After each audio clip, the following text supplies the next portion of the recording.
Assalamualaikum warahmatullahi wabarakatuh. Nama saya Siti Aisyah binti Osman daripada Sri Kembangan. Saya adalah seorang breast cancer survivor.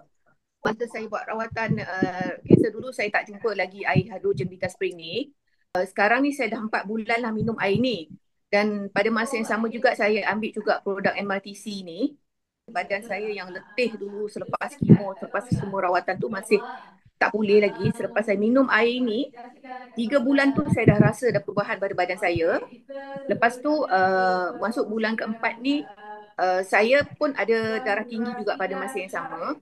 Jadi saya makan boraj, e-commerce dan semua produk yang lain tu. Alhamdulillah, saya dah tak makan ubat darah tinggi dah sekarang. Produk yang saya paling suka sekali adalah boraj lah, boraj. Saya rasa saya ambil boraj tu, saya rasa banyak perubahan dengan minum air hidrogen Vita Spring tu. Itu saja perkongsian saya.